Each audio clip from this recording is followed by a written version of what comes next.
Lalu apa sebenarnya maksud pengibaran bendera putih di Aceh? Apakah masuknya bantuan asing seperti yang diharapkan para korban bencana akan bisa mempercepat pemulihan pasca bencana? Kita bahas bersama Ahmad Irawan, anggota Komisi 2 DPR dari fraksi Partai Golkar. Mas Irawan, selamat malam. Malam, Mbak. Ada juga bergabung bersama kami Humam Hamid, Guru Besar Universitas Syah Kuala Aceh. Selamat malam, Pak Umam. Selamat malam, Audrey. Ya, saya mau tanya dulu ke Pak Umam. Pak Umam, sebenarnya bendera putih saat ini yang dikibarkan warga Aceh mensyaratkan apa, Pak, sebenarnya? Itu gampang sekali. Itu kan orang-orang yang bukan putus asa, tapi itu isyarat darurat.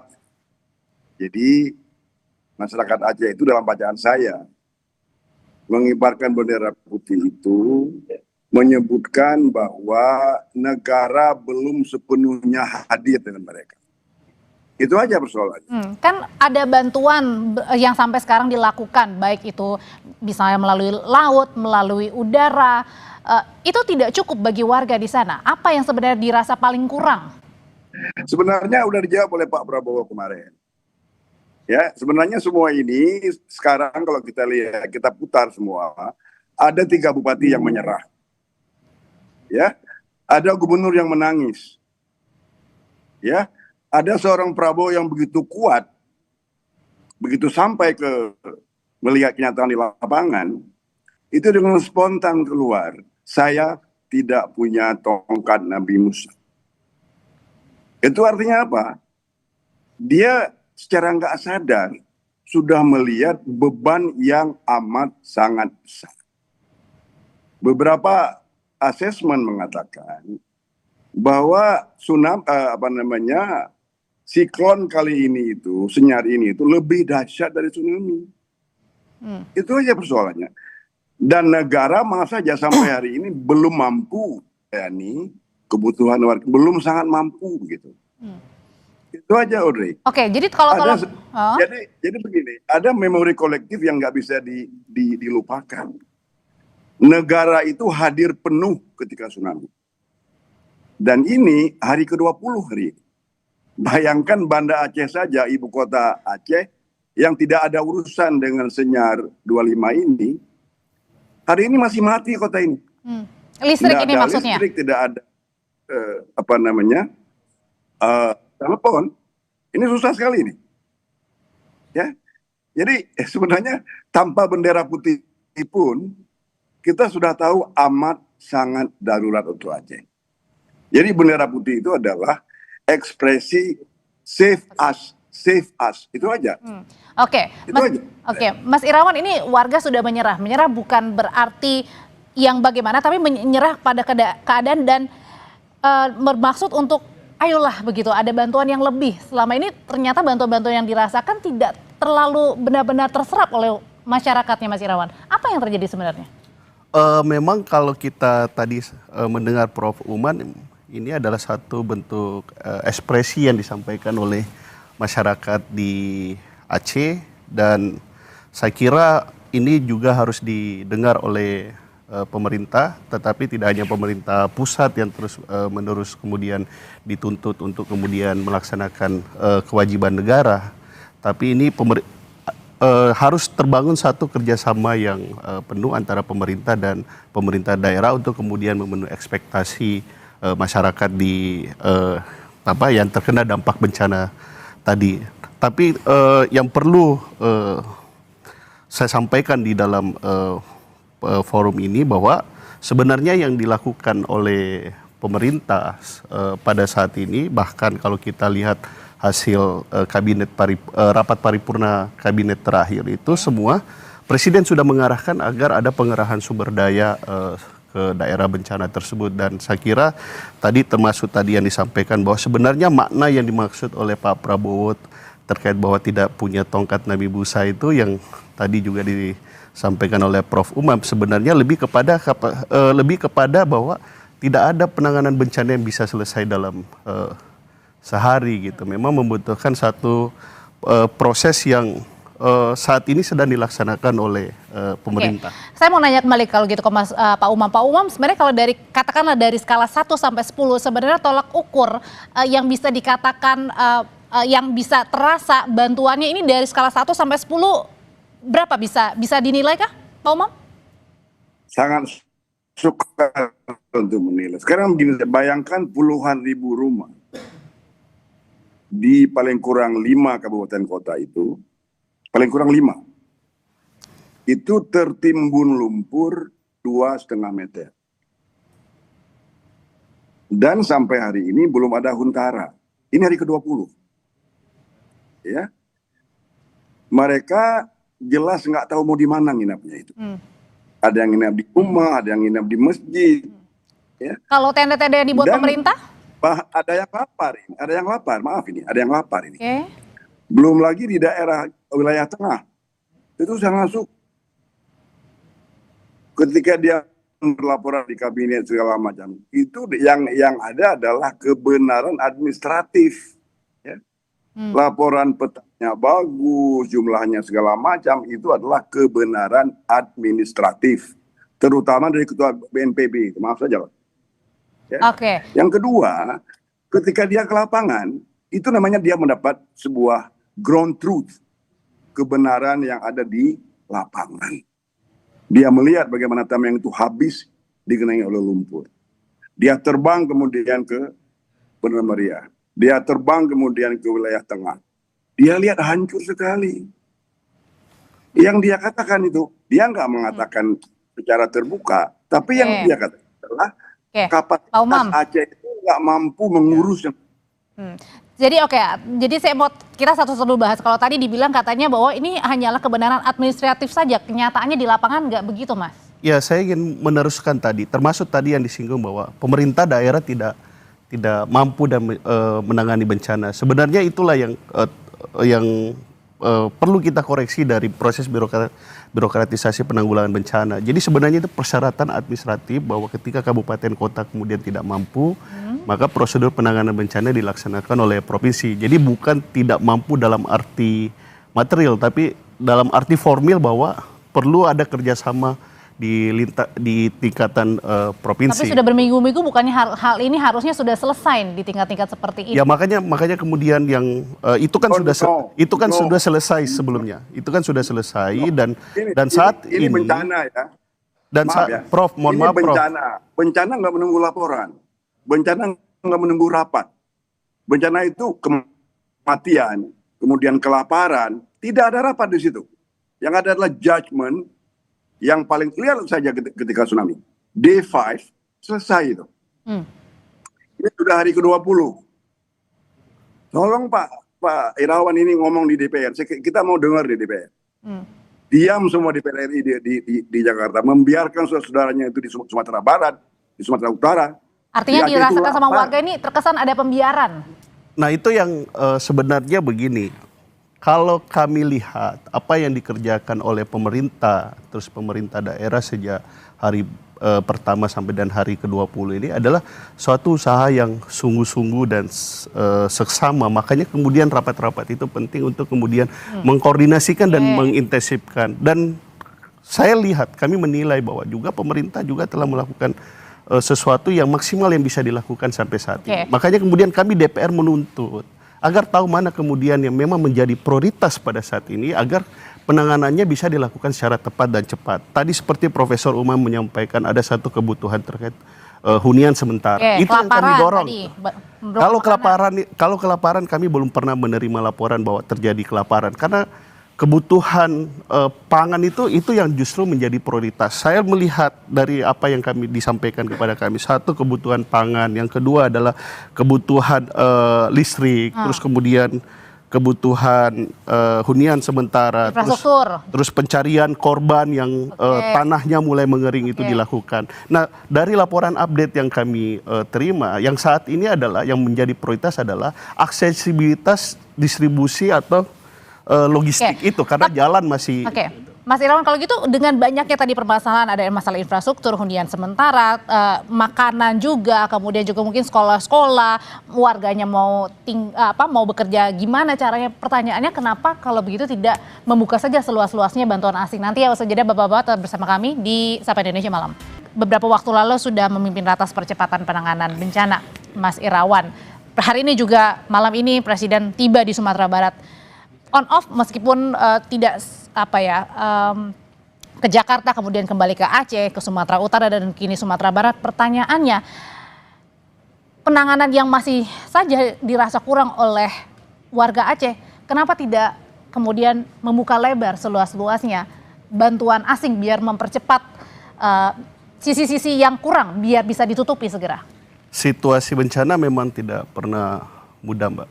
Kami sangat memahami situasi yang ada di lapangan dan kita juga telah merasakan kondisi seperti darurat bencana seperti saat ini berulang kali. Tentu yang kita butuhkan saat ini adalah bagaimana membangun optimisme dan solidaritas kita untuk melewati masa bencana ini. Nah, yang selanjutnya yang ingin saya sampaikan bahwa Presiden telah menyampaikan bahwa kita punya kemampuan dan kekuatan yang memadai dalam menanggulangi bencana, tidak hanya di Aceh tetapi juga di Sumatera Barat dan juga di Sumatera Utara. Nah, inilah kami yang di DPR mendorong agar kemudian pemerintah, kementerian, lembaga bersama pemerintah daerah agar menerjemahkan kekuatan dan kemampuan dari negara, kapasitas pemerintah ini agar kemudian dirasakan oleh masyarakat, dirasakan oleh rakyat dan mendekatkan kebijakannya dengan realita bencana memang yang dibutuhkan oleh masyarakat setempat agar kemudian tuntutan agak terkait dengan status ini menjadi tidak menjadi tidak relevan. Yang penting saat ini adalah bahwa pemerintah dan pemerintah daerah itu bekerja keras sama halnya ketika status bencana nasional ini ditetapkan. Kaitannya dengan bantuan luar negeri sekali lagi bahwa pemerintah tidak menutup mata atau tidak menutup bahwa keinginan atau niat baik negara-negara sahabat, organisasi-organisasi internasional sampai untuk membantu pemerintah daerah aja Indonesia. meminta bantuan dari PBB loh, Mas. Kenapa? Ada pemerintah daerah juga yang meminta bantuan dari PBB. Itulah yang perlu juga kami apresiasi dari Pak Mualim sebagai pemimpin daerah untuk kemudian mencari bantuan-bantuan yang bisa membantu pemerintah masyarakat di Aceh sana. Itu bukan sesuatu yang perlu disalahkan gitu, tetapi ini bisa saling menguatkan karena memang kalau kaitannya dengan hubungan luar negeri itu adalah menjadi kewenangan pemerintah pusat. Kembali ke Pak Umam. Pak Umam, kalau dikatakan tadi Mas Irawan sebenarnya pemerintah juga tidak abai ya untuk membuka seluas-luasnya. Karena kita mampu.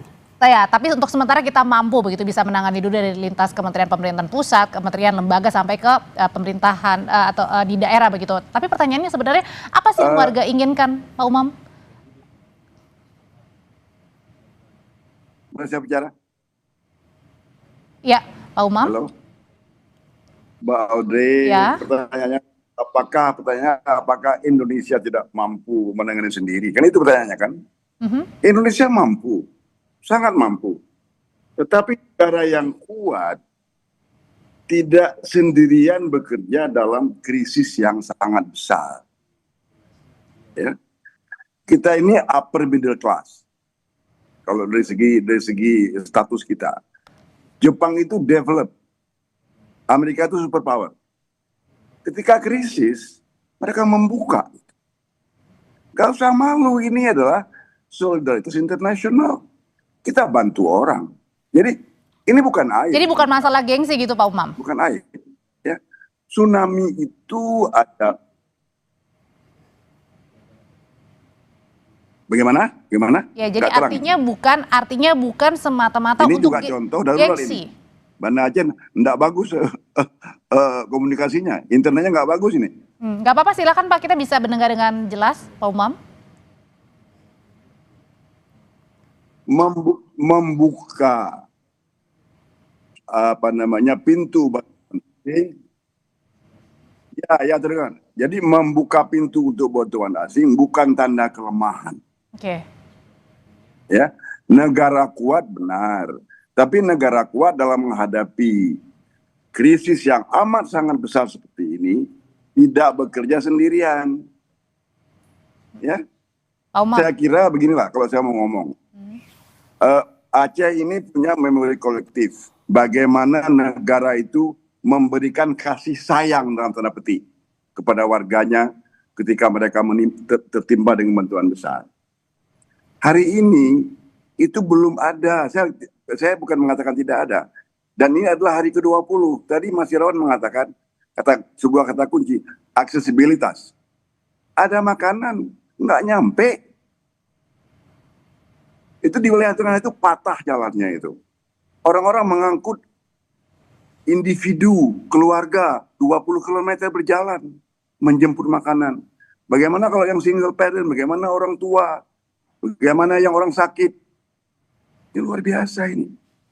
Jadi lagi-lagi ya, jangan marah kenapa orang menaikkan bendera putih. Pertanyaannya adalah kenapa orang menaikkan bendera putih. Itu yang paling penting. Jangan melihat kepada tanda, tapi lihat kenapa mereka bendera putih.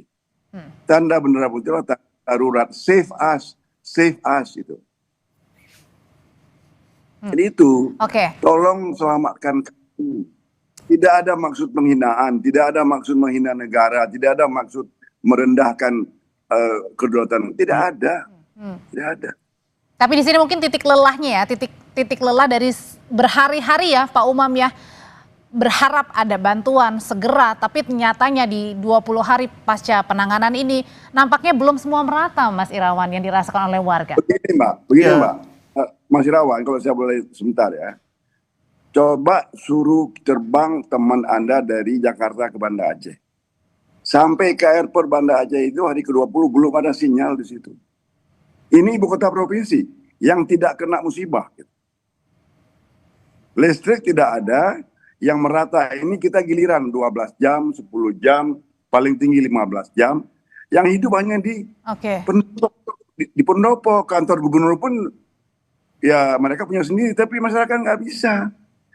Dalam era yang seperti ini, menurut saya, orang pun harus merubah ini. Definisi negara gagal itu masih dirubah. Jangan-jangan kita gagal ini kalau menurut sekarang ini definisinya. Oke, Pak Umam kami sudah tangkap. Kalau gitu pertanyaannya Mas Irawan, gimana caranya meyakinkan para korban banjir ini? Jadi pernyataan-pernyataan ini bukan hanya sekedar ucapan, tapi benar-benar realita dan semuanya terasa. Tadi seperti Pak Umam bilang, kasih sayangnya itu sangat terasa sekali ke semua lapisan. Iya, negara dan pemerintah sangat memahami apa yang kemudian dirasakan oleh masyarakat di Aceh, Sumbar, dan Sumatera Utara saat ini.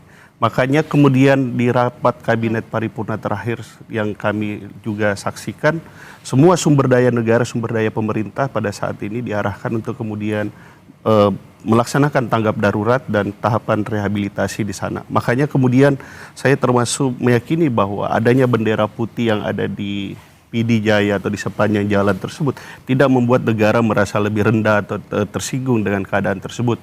Oleh karena itu bahwa kami DPR mendorong agar kemudian titik-titik yang memang ada pengibaran bendera putih tersebut sebagai satu ekspresi bahwa ada harapan untuk kemudian mendapatkan intervensi pemerintah atau kebutuhan pokok yang harus dipenuhi oleh pemerintah untuk kemudian segera mencari titik-titik lokasi tersebut agar kemudian memang negara atau rakyat merasakan peran serta negara atau pemerintah dalam menanggulangi bencana dan memenuhi harapannya untuk kemudian mendapatkan pertolongan terkait dengan kebutuhan pokok tersebut. Kalau gitu Pak Umam, apa yang diinginkan? Percepatan apa yang kini diinginkan dari semuanya atau ada yang lebih spesifik lagi ini biar didengarkan sama Mas Irawan dan bagi menteri-menteri yang saat ini menonton? Nanti kami sampaikan. Ya. Begini Mas Irawan, tolong Anda tanya ke kabinet ya. Ya. Ini perpanjangan 2 minggu kedua. Apa artinya itu? Apakah itu lelah birokrasi? Apakah itu kompleksnya masalah? Masa darurat itu nggak terlalu panjang sebenarnya. Jadi ini kita lihat ini, bahwa negara sudah mengakui sangat kompleks masalahnya. Jadi kita nggak usah ngomong lagi ini masalah bendera putih. Negara sudah mengakui kok. Diperpanjang masa darurat untuk 2 minggu kedua. 2 minggu pertama ini. Setelah 2 minggu pertama ini akan ada 2 minggu kedua. Mudah-mudahan nggak ada 2 minggu ketiga. Jadi nggak usah pakai indikator ilmiah Profesor Doktor ini. Akal sehat sajalah. Enggak usah tanya ke ahli kebencanaan, enggak usah. Lihat 2 minggu kedua, ya. Jadi enggak usah tanya lagi, isunya bukan lagi bendera putih, Mbak. Oke, Mbak baik. Putri. Ya, isu kedua adalah Banda Aceh ini lumpuh sebagai ibu kota yang melayani 18 kabupaten kota yang kena. Dan Banda Aceh alhamdulillah nggak ada apa-apanya. Kok Banda Aceh kemudian ada musibah begitu? Oke. Banda Aceh nggak ada listrik sampai hari ini dan nggak jelas sampai kapan siap. Jadi Ini artinya yang diharapkan ingin semuanya cepat ya Pak, termasuk jadi aliran tolong, listrik ya. tolong nanti cari ahlinya, ya. Lihat kembali apa definisi negara gagal, ya. Coba lihat nanti. Ya, saya tidak mengatakan ini sudah gagal, mungkin masih direvisi ini. Oke.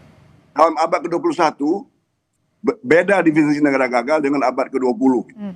Ketika digital, ketika energi, itu lebih baik tidak ada pangan daripada tidak ada komunikasi.